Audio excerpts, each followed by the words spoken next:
The House Elections Committee will come to order. Would the clerk please read in the letter from the Speaker of the House, Joe Tate? Changes to committees for the 102nd Legislature.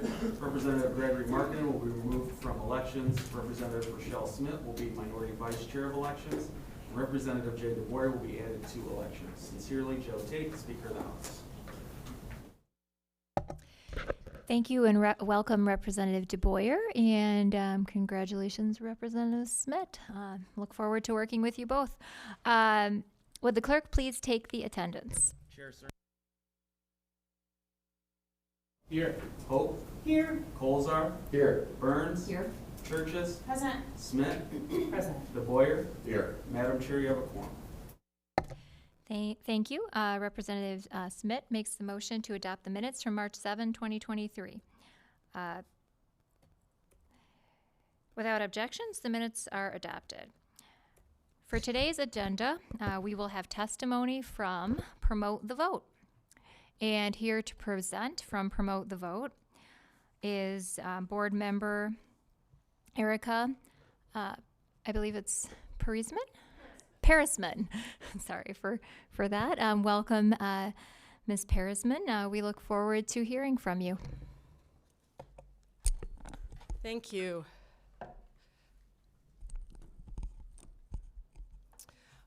Thank you, Chair Sonoglu and members of the House Elections Committee for having me here today to speak to you.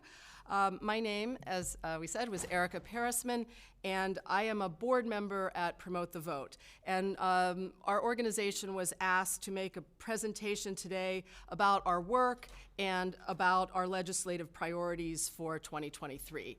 So I will start with a little bit of background on Promote the Vote. Promote the Vote is a nonpartisan coalition organization committed to increasing the power of people in our democracy. We work together to ensure that we have a voting system that works for everybody. We believe that our democracy works best when voters have access to the ballot and all voices are heard, no matter where in the state and how a person is situated. Our coalition partners, our list of coalition partners is long. It includes the ACLU of Michigan, APIA Votes Michigan, Access, AFT Michigan, America Votes, Detroit Action, Detroit Disability Power, Detroit Hispanic Development Corporation, the League of Women Voters of Michigan, the Michigan League for Public Policy, Miigwech, and the Michigan NAACP State Conference. Our work includes advocating for pro-voter policies, protecting and defending access to the ballot, fighting voter suppression, public education and engagement about voting rights, which is going to be especially important with these new rights that we now have, and research and analysis on voting and elections. We regularly consult with election officials as we pursue our work because we recognize they are the true experts in administering elections, and we highly value their insights and expertise. As you all know, Promote the Vote successfully utilized our ballot initiative process twice in the last 5 years, in 2018 and 2022. And both ballot proposals won by wide margins and garnered support from voters across the state and across the political spectrum. We are very proud that Michigan voters chose to give themselves greater access to the ballot while ensuring that our elections continue to be secure. Because of these two proposals, our state really made considerable progress since 2018 in ensuring fair and equal access to the ballot for all Michiganders. So a few highlights about Proposal 3 of 2018, which I think we all, are familiar with what has happened with that proposal. That ballot proposal gave all registered voters in Michigan a constitutional right to vote by absentee ballot, thus ending decades of age discrimination in who could access an absentee ballot. And this expanded right was critical to saving lives while the coronavirus pandemic was at its height in 2020. And it's remained popular with Michigan voters even after the pandemic has eased. The in the November 2020 election, almost 60% of voters utilized an absentee ballot. But in the November 22 election, 42% of voters voted absentee. So we don't know exactly where this is going to, to even out as we go forward. But what we do know is that absentee voting is actually highest among the most frequent voters in the state. When you look at local elections in May, which is, the elections where really the most active voters, most frequent voters vote, they often have absentee voting rates at around 70%. So the 2018 proposal also updated our voter registration system by ensuring that voters could register at any time, including on Election Day. Prior to the passage of that proposal, Michigan required voters to register at least 30 days prior to an election, which is the longest deadline permitted by federal law. In November of 2020, nearly 29,000 Michigan citizens registered and voted on Election Day, and in November 2022, the number was nearly 16,000. We don't know. I haven't analyzed the data to see, exactly who those folks were, but I think it's fair to conclude that the availability of Election Day registration helped drive the record turnout that we saw in those two elections, especially for demographic groups that don't participate in every election. It encouraged them, it made it easier for them to get registered and participate in the election. So now I'm going to move on to Proposal 2 of 2022. In 2022, Promote the Vote partnered with more than 30 organizations to propose and pass Proposal 2. That proposal won by a 20-point margin with 60% of the vote, and again, like Proposal 3 of 2018, won in the majority of counties, including urban, suburban, and rural counties, and with voters across the political spectrum. So Proposal 2 has a lot in it. It has many different elements that this committee is going to be working on implementing in the coming months. Among the things that it did, it added an express right to vote to the Michigan Constitution. That express right to vote is actually lacking in the U.S. Constitution, so it's great to have it in our Michigan Constitution. The proposal provides voters with the right to at least 9 days of early voting in all statewide and federal elections. So this differs from absentee voting in that during early voting, voters are going to actually feed their ballots into tabulators, meaning that they get to see whether their ballot is accepted. If the machine rejects it, they'll have an opportunity to fix whatever the problem was. And election officials do not need to process those ballots later. They're already on their way to being processed by having been fed into the tabulator.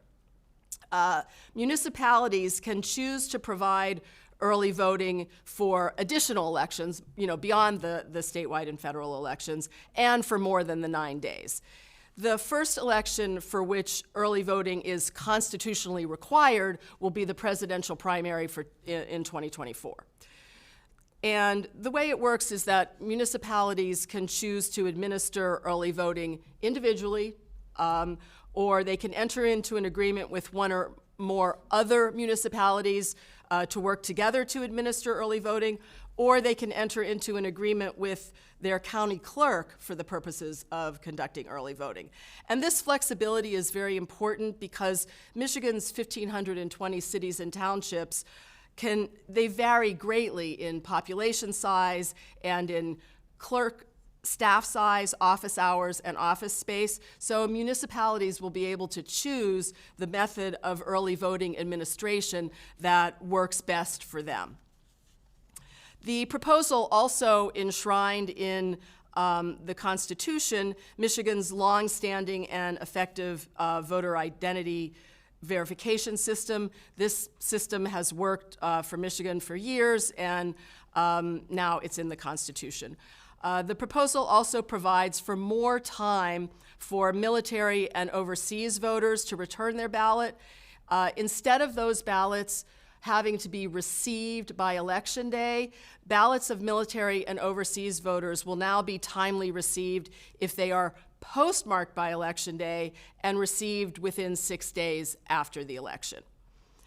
The proposal also provides voters the right to request to join a permanent mail voter list, so that with one application, which will be verified by comparing the signature on the application with the signature on file for the voter, with that one application, a voter can opt to receive an absentee ballot for all future elections. This new permanent mail voter list does not change the security measures that are in place for verifying absentee ballots. The signature on every voted absentee ballot in the state is going to continue to be checked against the voter's signature on file before the ballot is counted. What this new permanent mail voter list will do is reduce the burden on election officials, because they will not have to process 3 applications for an absentee ballot in a single year for the same voter. And it will also reduce the burden on voters of having to fill out multiple applications just a few months apart. And although this is a change for Michigan, it's not a new or novel policy. The state of Oregon, for example, has been mailing voters a ballot for each election for more than 20 years, and a number of other states do as well. The proposal ensures robust access to absentee voting by requiring 1 or more state-funded drop boxes for every municipality. It requires prepaid return postage on applications and absentee ballots, and a robust absentee ballot tracking system to increase voters' access to information about the status of their ballot. If a ballot is rejected, for example, because the signature was missing or the signature did not match the signature on file, this ballot tracking system will notify the voter, and if it's a problem that can be fixed, advise the voter how to address the problem and what the deadline for doing so is. The proposal also preserved the right of local communities to accept charitable and in-kind donations for election administration. This ensures that local clerks can, for example, continue to accept donated space for polling locations, which many of them do. It also requires that these donations be disclosed if the municipality chooses to accept them, and it prohibits foreign donations.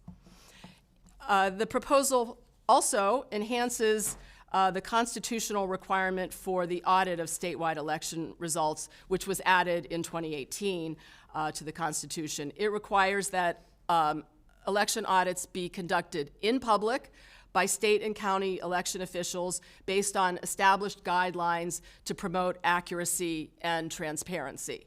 These changes will ensure an election audit in Michigan can never be used as a tool to pursue personal or partisan goals. And finally, the proposal ensures that the outcome of elections in Michigan is determined solely based on the votes cast by the citizens of Michigan.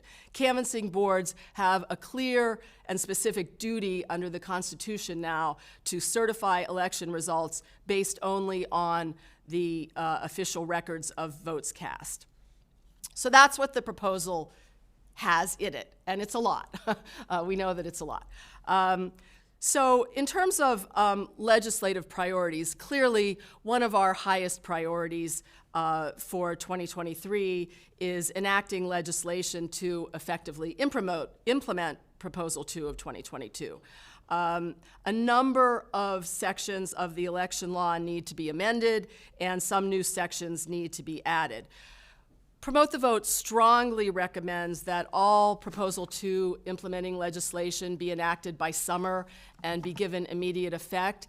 Doing so will allow jurisdictions the opportunity to pilot the new provisions in elections this fall, if they have elections this fall, rather than in the much higher turnout presidential primary next year.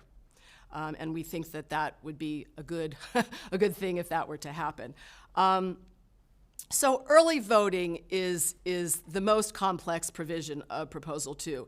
And we are working closely with current and former Michigan election officials to identify best practices for implementing early voting in Michigan. researching best practices used around the country, and considering the ways in which early voting will impact existing election administration practices and technologies. We are doing the same for other elements of Proposal 2 as well. And we are happy to support this committee's work on all Prop 2 implementation legislation by providing information about best practices, reviewing draft legislation, and helping to identify and resolve potential implementation issues. I know that this committee is keenly aware that planning for a successful election takes time. It takes lots of time. Many municipal clerks have already started planning for the presidential primary that is more than 11 months away, because that's how long it takes to plan such a tremendous undertaking. The sooner that our election officials have certainty regarding how early voting and the other elements of Prop 2 will be implemented and funded, the more effectively they will be able to plan. And I should note that some elements of Proposal 2 will require technological updates, probably at the state level, such as updates to Michigan's statewide voter registration database, which is called the Qualified Voter File, as well as the public-facing Michigan Voter Information Center. We know that this committee is aware of the timeline for implementing Prop 2, and we look forward to working with you to continue the excellent work that has already been started. So in addition to implementing Proposal 2, Promote the Vote supports the passage of other legislation to ensure greater access to the ballot for all Michigan citizens. We've made a lot of progress, but we still have things that can be done to expand access. So some of our top priorities in this bucket are expanding polling place locations. Last year, the legislature slightly expanded the types of locations that can be used for polling places. However, the expansion did not go far enough, especially given that clerks will now need to find locations for early voting sites that are required to be open for 9 days. Many of the locations that are currently used for Election Day, such as schools and churches, are unlikely to be available for 9 days several times a year. Clerks need to have flexibility to use other locations, such as empty storefronts, stadiums, and other locations that are going to be available for both early voting and for Election Day. So Promote the Vote strongly recommends significantly expanding the types of locations that can be used for polling places. And when we say polling places, we mean early voting sites, because the Constitution says that early voting sites are polling places. So another legislative priority for Promote the Vote is pre-registration for 16 and 17-year-olds. Increased access to the ballot has resulted in a significant increase in civic participation of young people in Michigan in recent years, which is something we all talk about, and talk about how we can increase it. But we can do more. Pre-registration of eligible voters at 16 years of age will create an on-ramp for civic participation for young people. This policy actually has bipartisan and nonpartisan support, and it's just time to get it done. Pre-registration was first proposed, actually, by former Secretary of State Terry Lynn Land, and it is supported by our current Secretary of State, Benson. In the last session, pre-registration bills were introduced by both Republicans and Democrats. Another thing that Promote the Vote would like to see in terms of legislation is expanding pre-processing to include tabulation. We've talked about this a lot in the past. So increased use of absentee ballots as a result of the 2018 ballot proposal has placed a significant burden on our election officials because they're not permitted to start tabulating ballots until Election Day, the absentee ballots. This just creates enormous pressure in absentee ballot counting locations, especially in the larger municipalities that receive thousands of absentee ballots that then have to be processed, tabulated, starting early on Election Day morning. As you are aware, the pre-processing bills that the legislature passed shortly before the November 2020 election and last year did not address election officials' concerns because it only allowed them to open the ballot envelope, the outer ballot envelope. It didn't allow them to actually tabulate those ballots, and it was only for 2 days.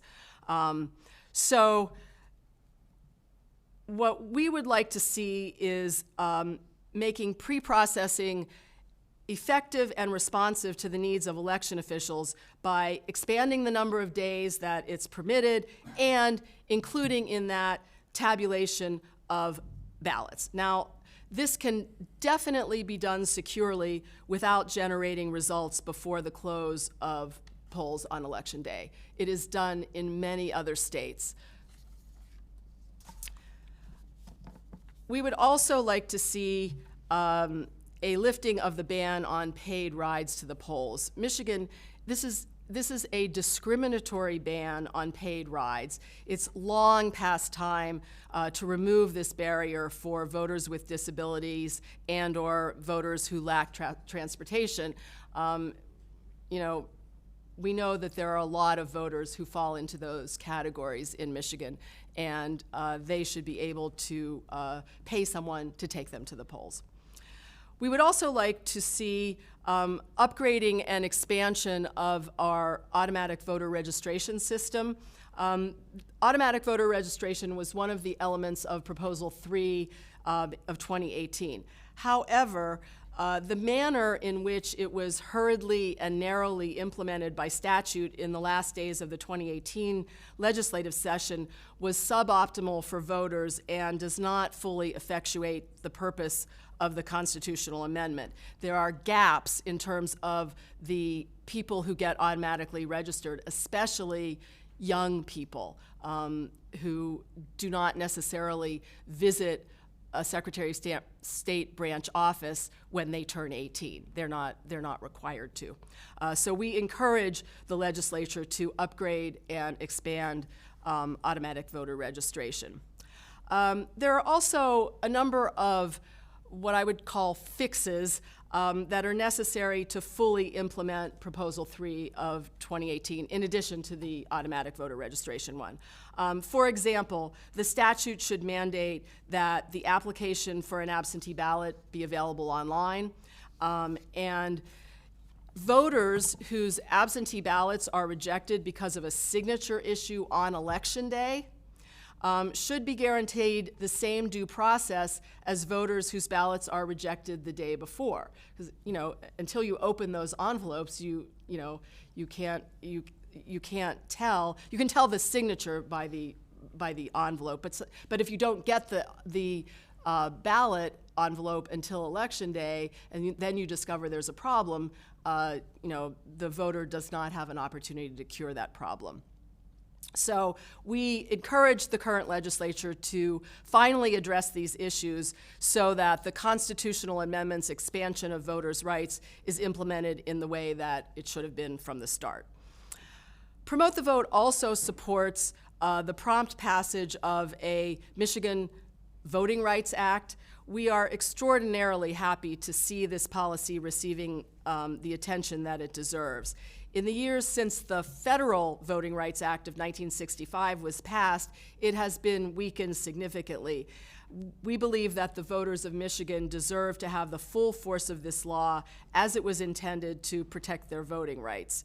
Some of the things that a Michigan Voting Rights Act would do is enhance and clarify protections for voters with disabilities and others who need assistance to participate in election. And it would also expand the number of jurisdictions that must translate election-related information into languages other than English, while federal law provides critical protections for citizens with limited English proficiency. It did not and does not provide the same protections for Arabic-speaking citizens, which is a significant population in Michigan. And we know that the Arab American community is a critical part of our Michigan family, and Arabic-speaking citizens deserve the same protections. We also support House Bills 4128 and 4129, which would make polling places and early voting sites safe for all voters. We are pleased to see these bills reported last week, and we support their passage by the full House and by the Senate. And finally, I can't emphasize enough the importance of supporting election officials with the resources that they need to effectively administer elections. We've seen the voters of Michigan doing their part by showing up and making their voices heard. Record turnout in August and November 2018, 2020, November 2020, and November 2022. As Americans, I think that's something that we can all celebrate. And election officials are also doing their part. They have responded to the demands created by increased participation of voters.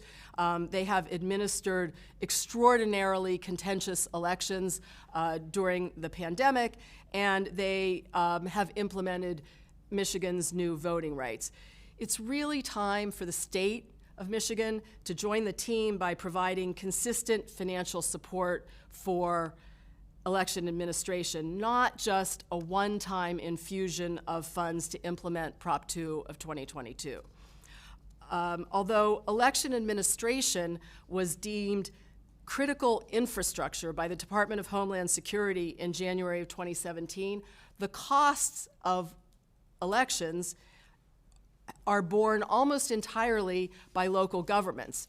And what we see in Michigan is that our local clerks often have difficulty obtaining all the funds they need to administer elections properly, and some of them may not be requesting funds for things like robust voter education regarding the various voting methods available, because we're all so accustomed to elections being woefully underfunded.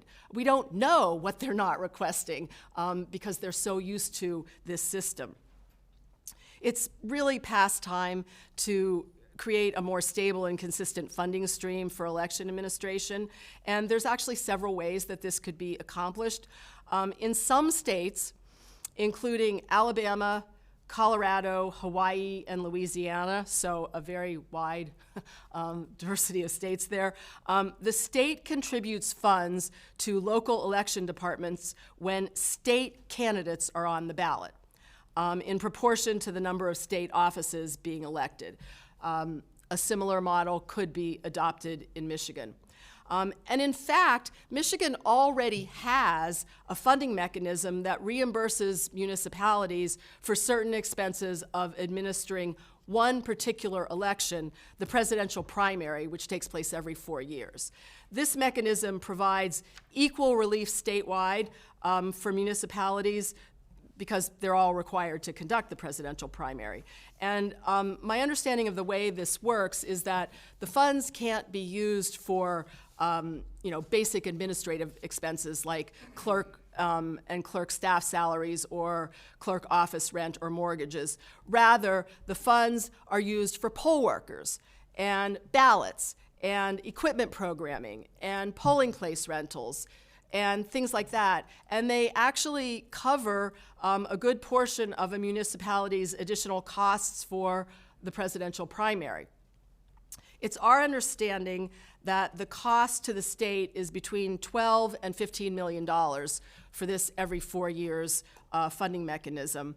And rather than limiting this funding to presidential primaries, it could be expanded to cover other elections across the state. For example, all statewide August and November elections in even-numbered years when statewide officials and the members of this body are on the ballot.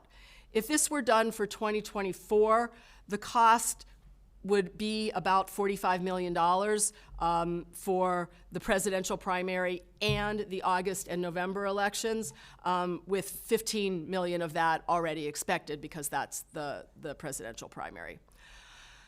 Promote the Vote has been consulting with our partners and with election officials to try to determine how much funding is needed in the fiscal year 2024 budget for elections. We're still gathering data, but based on what we have gathered so far, we believe that $100 million is needed to implement Proposal 2, provide the ongoing funding for Prop 2 expenses that are going to be needed for every election, such as early voting and prepaid postage on absentee ballots and absentee ballot applications, and provide support for election administration and election security generally. So once again, you know, the voters have stepped up, the election officials have stepped up to meet this moment in time, and we ask that the legislature do the same. The voters of our state and the dedicated election officials who support them deserve nothing less. And I'd be happy to answer any questions.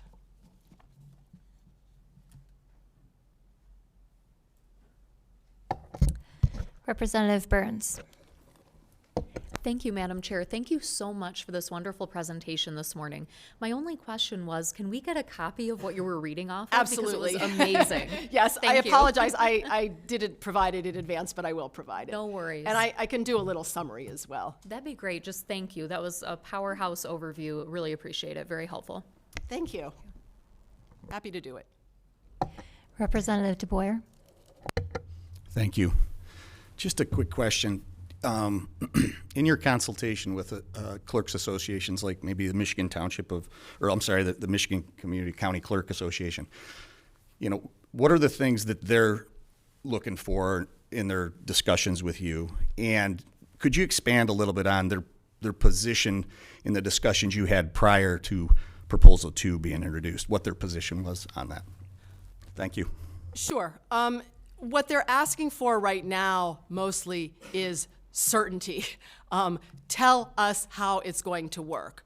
You know, there is some information in the constitutional language itself, but there are a lot of details, and legislation would address a number of those details and help clerks understand what they're going to need to do, what the state is going to do, and, you know, just generally how it all works together. Because as I said, there are a number of existing sections of the election law that need to be amended in order for everything to work together.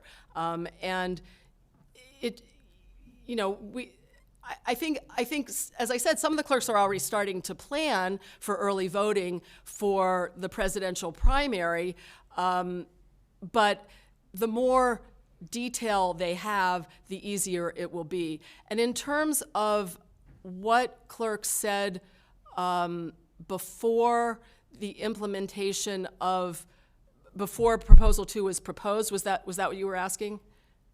Yeah, basically what I was asking. You did go through quite a prestigious list of individuals and groups that you're affiliated with and that participated, and I was just curious to the fact that the Michigan Association of County Clerks was not on that list. And my question is you know, what discussion did you have with them prior to you know, rolling out the initiative or the constitutional amendment, which was Prop 2, and what was their feedback at that time? And did in fact they endorse that? I don't know that they did or did not.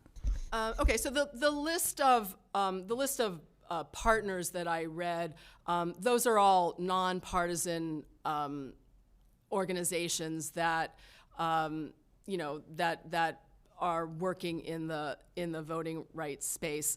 I don't know exactly what conversations were held with the Clerks Association prior to, you know, as a board member, I wouldn't have been involved in that. Those would have been staff conversations, but I can certainly find out and get back to you.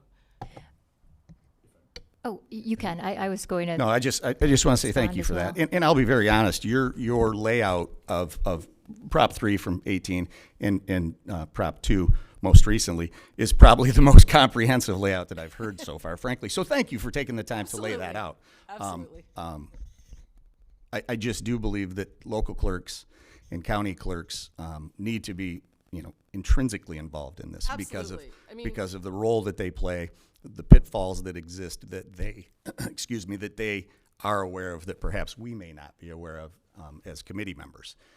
It's what you don't know that kind of can Yes. be a very bad Yes, thing. they certainly are the ones who are the experts. I mean, they run our elections, and so they're the ones who have the answers to the questions about how does this work and how should this work. Well, thank you.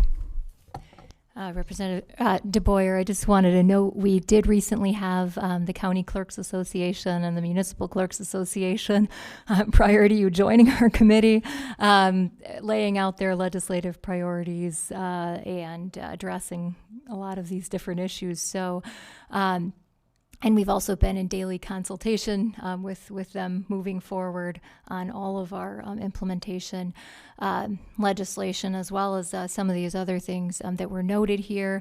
And we're adding election administrators to that group as well. So so we are definitely having those conversations as a committee. I'm not to speak for Promote the Vote, but we have had that experience.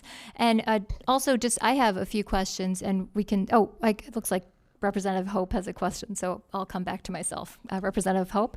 Thank you. Thank you for your presentation. It was very informative. You mentioned the expansion of polling locations. That is important. Do you believe there are any parameters the state should set on what types of places can be used? I know one size doesn't fit all, so we want to be, allow clerks to be creative, I guess, but are there any places where you'd say that's not a good location for a poll place? We think it actually can be quite broad, with the exception of places that are owned by people or organizations that would create a conflict of interest. But beyond that, as I think we all know, I mean, practically every municipality in our state right now has empty storefronts that potentially could be utilized for polling places. And there are other locations that are conveniently located for voters that clerks just haven't been able to even consider in the past because the definition of polling place in the statute was so narrow. So thank you for such a comprehensive overview. And I do have just a couple small questions. I'll start with on your description of Proposal 2, some of the things that were included. You said require canvass boards to certify election results based only on official records of votes cast. I think I'm just looking for, so what else would be used besides that? Well, there are different records that are produced at the precinct level, when they close the polls and create records of the votes cast, and then official records that are created after the county canvass. Okay, thank you. I was just curious about that. Also, just to address a lot of the things that were beyond Proposal 2 that you said are legislative priorities for you. Many of these, we are in the process of working on right now. So, look forward to, partnering with you and getting your continued input on those. As far as your, encouragement for us to implement sooner rather than later, we are aggressively pursuing that. As it turns out, there's all kinds of moving parts involved, and the stakeholders and just making sure that it's all done correctly to meet everyone's needs. But we are moving forward in that, and your goal is certainly in line, with my own. The sooner we can do it, that's what we're working towards. I believe Voting Rights Act is currently being worked on by Senator Camilleri in the Senate, so that is also on the broader legislative radar. And I do have some questions about the funding numbers that you had discussed. We had funding come up every time someone comes here, and although funding doesn't flow through this committee, we are happy to advocate for and work on that funding. And I've heard lots of different numbers, all the way from maybe 20 to 25 million from the Secretary of State, and perhaps a bit more from some of our clerks, not officially, but and I'm curious like how that perhaps those figures were only concerning early voting, because your figure was significantly higher with the 100 million. So if you could maybe just break that down just for my understanding a little bit more, so that I can fully understand the difference there. Sure. I'll start by saying I am not a budget expert, so I'm looking at this from a very high level perspective. But there are three buckets of it.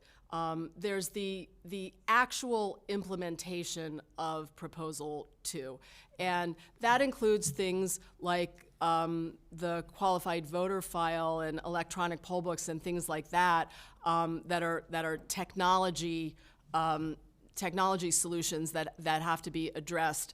I don't know the actual number for that, but as you can imagine, it's a significant number that when we look at this and talk with election officials, it appears that really early voting is going to depend on being able to implement early voting is going to depend on getting these technology upgrades completed.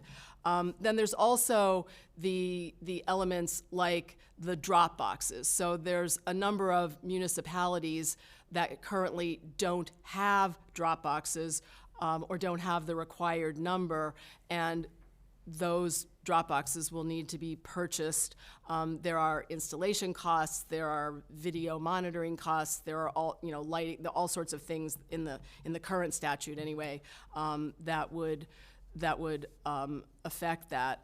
And there's the prepaid postage on absentee ballot applications and absentee ballots.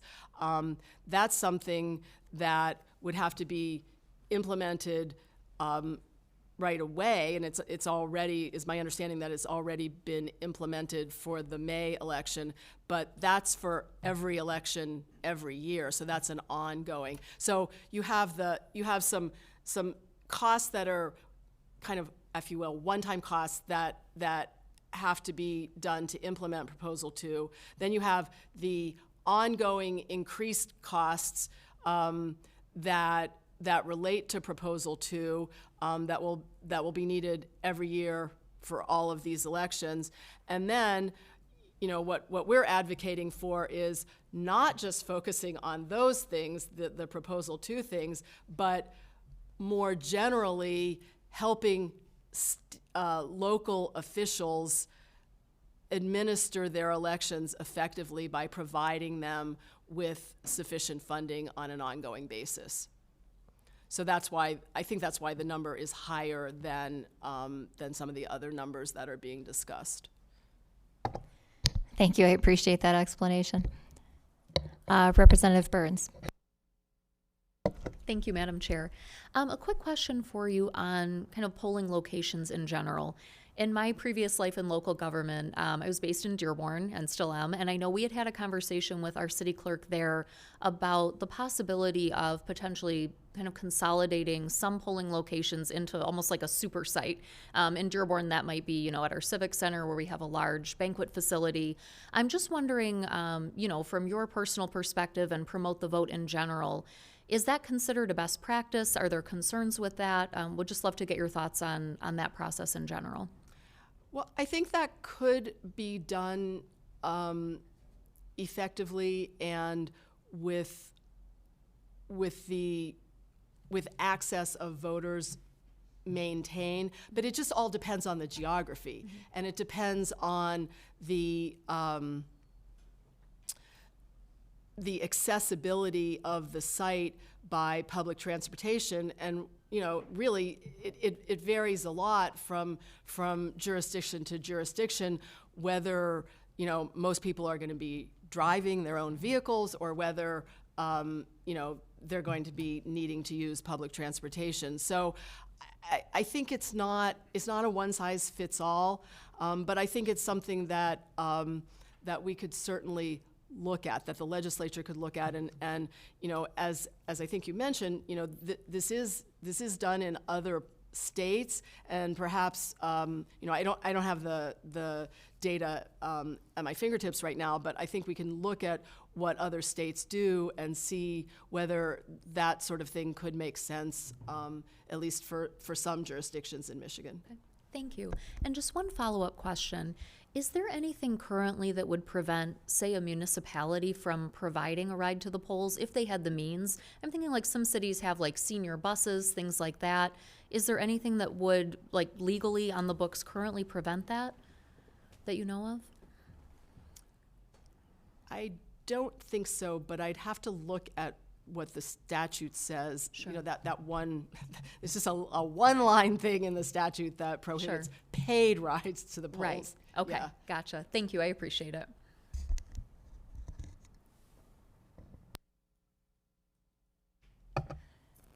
Well, thank you so much for your presentation.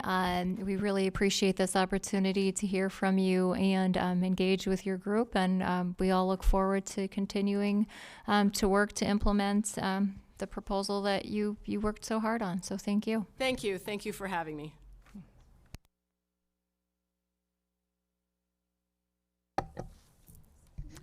There being no further business before the committee will stand adjourned.